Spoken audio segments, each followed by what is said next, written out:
haters, they call me the champ. They know what it is, know what I do, know who I am, who don't understand. Yeah. Welcome back to the Football Clinic, and we are back at it. Yeah. So there's a big question going around. Okay. Who do you think needs to win the Premier League?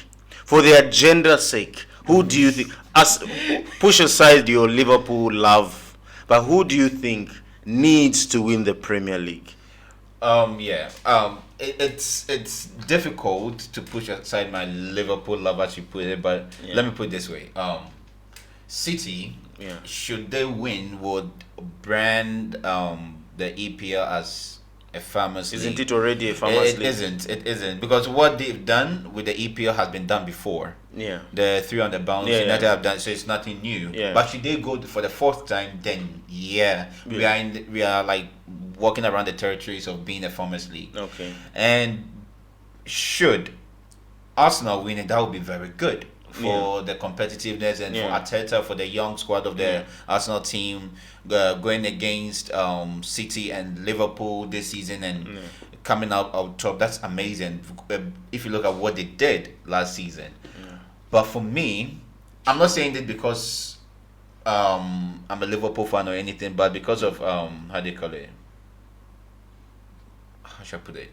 How you put it, for the brand of the EPL, I think a fairy tale ending for club, just for club, would make it a bit more more interesting, because it would be a season to remember. Well, my take on it will be, I'm siding with you. If the league is won by a close margin and City wins it, it won't go down in the good books because of the VAR's decision, because every fan will be like, there was, especially Liverpool, there was the Arsenal game where Diaz scored the equalizer. The Spurs game where Diaz scored the equalizer and you lost. Arsenal handball, and then we have also City. Arsenal as well, and then City's cases, the 115 cases, the cases that they have against them. So if City wins the league, it will paint a bad image, because many fans will bring out those things, because this title race, I feel, will go down that way, where VAR will be the reason why a certain team wins. That's true. VAR will be, especially if it's tight. If City was 6 points clear and they won, that's a different case. Where everybody will be like, okay, they won more games, so you can't really bring the VAR arguments. But then if it's 1 point goal difference, and especially the VAR, will be a very big issue. That's true. Coming for Liverpool and even Arsenal. Arsenal have been at the end of some bad calls. So when it comes to that, City cannot win the league in that fashion. Because I don't think City has any bad calls. They can't complain about VAR. According to stats, there's no VAR call against them. So if City win it in that way, Liverpool fans will feel vilified. Arsenal fans will feel the same, and it won't look good from the Premier League, because that will also be City's fourth in a row. If they are 6 points ahead, well and good. Arsenal and Liverpool should be the ones to win it. I think they need to win it so the Premier League cannot. As competitive. Aside the competitiveness, so that we cannot have all these cries of foul play and whatnot. So between Arsenal and Liverpool, which brings us to our Arsenal versus Man City game. Arsenal can put City away and stop all this VAR calls, VAR cries, because at the end of the day, Arsenal and Liverpool will look like crybabies if you guys don't win. City wins, So what do you think about this big game ahead? There's this thing where I always say, when two rival teams are playing, I hope both of them lose. But then with this one, for some reason, I would rather City wins. That puts a break to the momentum that Arsenal has. But should Arsenal win this game, it will be very difficult for anyone to stop. True. For anyone to stop them, it will be very difficult. So I would rather City wins this game. Or at the very least, a draw. A draw.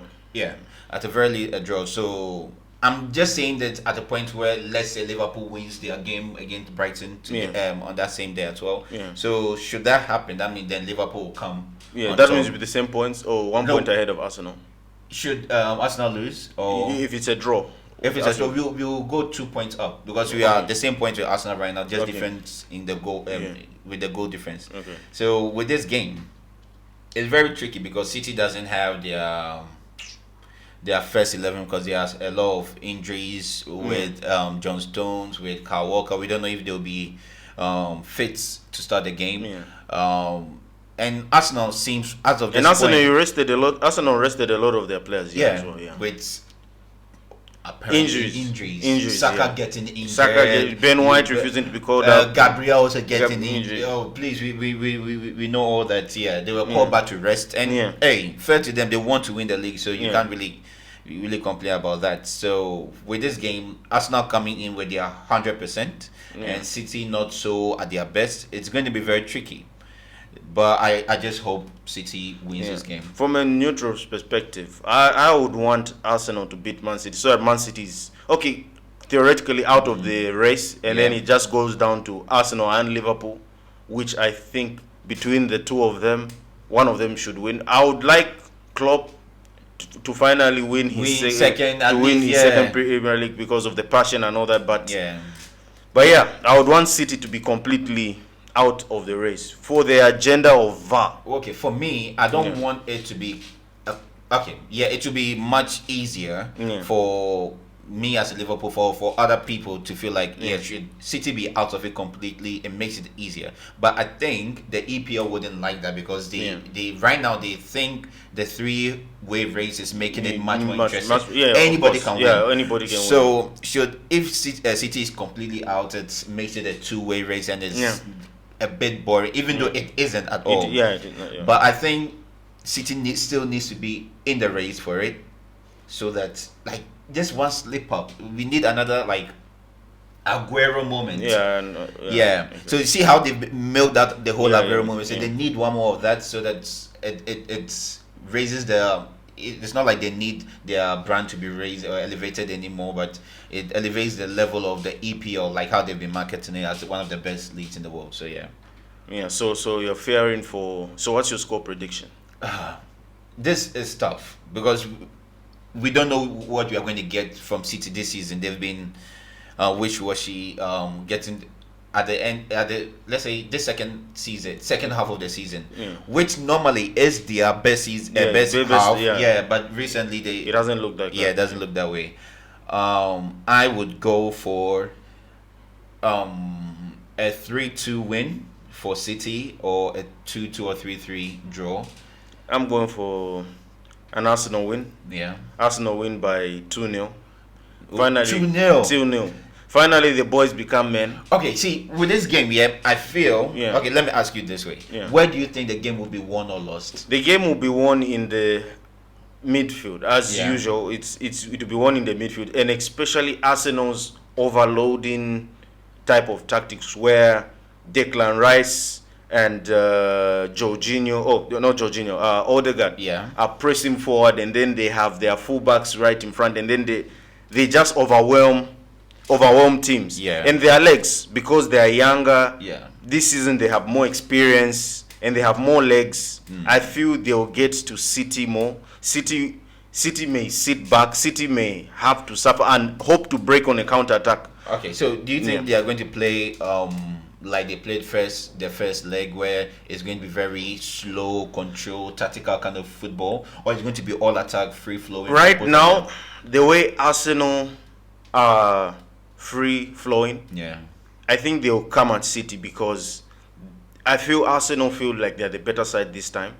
They are in form, and they will move the ball faster. It's about who moves and who transitions the ball faster, and I feel Arsenal is in that sort of space to do that. So I feel Arsenal will take it to City, and 2-0 will be the score. So if De Bruyne starts for City, does that give City an edge? It gives City the edge, but at the end of the day, it comes down to the legs. De Bruyne has been rested. He's been rested, but I don't think he's been fully fit. Like in the Arsenal or in the Liverpool game, he wasn't looking so sharp. But then it was a different kind of game where like it was one at Anfield where they will run at you. Yeah, they are going to. It's a high tempo kind of game. But if Arsenal do play that style, then yes, it will be more beneficial to them. But if Arteta goes like, Pep is more tactical, so let me try to play his own game, beat him at his game. That will give De Bruyne more time to go through the passes. Compared to last season, City had many answers to questions. Yeah. If De Bruyne is marked out of the game, this is where Gundogan was very important last season for them. And this time around, they do not have that player to help cement the seals that when De Bruyne or Rodri are not at it, they've got another midfield maestro who will get at them. This time around, they are one man less because Gundogan left. And I feel Arsenal are one man up because they got Declan Rice. And they have got more, as I said, more answers to the questions that City may pose to ask. Yeah, so I think the most threat from Arsenal would be their set pieces. Set pieces, set pieces, and I just feel they have that belief now that they can beat because and they are scoring for fun. So 2-0, and then Arsenal close out the game, and I don't think it's going to be that easy for them to beat City. Not that easy. Maybe first half 1-0, second half 1-0. Yeah. Oh goodness. So I'm going for an Arsenal win. The boys finally become men. Well, I think regardless of it, regardless of the results, even if they lose, it's more about the performance. No, if Arsenal they put on a very good performance. If Arsenal lose this game, no. Listen, as you said, the boys become men. Yeah, the City team are already men. Yeah. So they are right now is boys versus men. Yeah. So you can still mature in the game. That means you actually put your best. But just that someone is better than you can't. That doesn't make you a bad person or less worthy person. It's just that you've not gotten to that level yet. So they can still become men after that game, regardless of the score. True. But if Arsenal lose, I feel it takes away the gas out of them because they will see Man City go, Liverpool go, and then now comes down to 9 games left. I get what you mean. So I'm just saying that the boys become men. It could go either way. Yeah, it can go either way. But I feel Arsenal win that game at the Etihad. Yeah. All right. Yeah. So that is the prediction of it. Yeah. And then for your Liverpool versus Brighton. Well, Brighton has been our boogie team for the past 2 seasons. We've not been able to actually win a game against them. I think for the past 5 games, it's either a loss or a draw, which is tricky, and we are playing them at home, which I hope that our loss against United would rather fuel the fans to be like, we are out of the FA, so let's go for this. Let's go all out. So the fans will turn up, the players will turn up. So and Brighton this season, they have not really been that good. Yeah, but still they can be a handful. So, and what's your score prediction for that game? This game I'm going for a 4-1 win for Liverpool. And then we have Brentford versus Man United. Yeah, Brentford versus Man United. What do you take? What do you take for Brentford? Are not doing well. They're not doing well. And United right now, they are informish. And I think the international break came at the wrong time for them. Yeah. If it was right after the Liverpool game, they would have blown Brentford away. But with this game, I'm a hater, so I'll go for a 2-2 draw. 2-2 draw. Yeah. All right, and that's it from the football clinic. But wait, before you sign out, sorry, you didn't give your prediction about the Liverpool game. Oh, Liverpool win. Okay. Liverpool win. I'm seeing both Liverpool and Manchester United win. I know Liverpool win until the end of the season. So, okay. All right. Yeah, it's all about what Arsenal will flop. Arsenal do. I think my prediction for the end of the season would be there will be 2 teams on the same points. But goal difference. But goal difference will be the one that decides the winner. Okay. Yeah. So that's it from the football clinic. Don't forget to like and subscribe. Yes, sir. And don't forget to share. And we are out. Bye.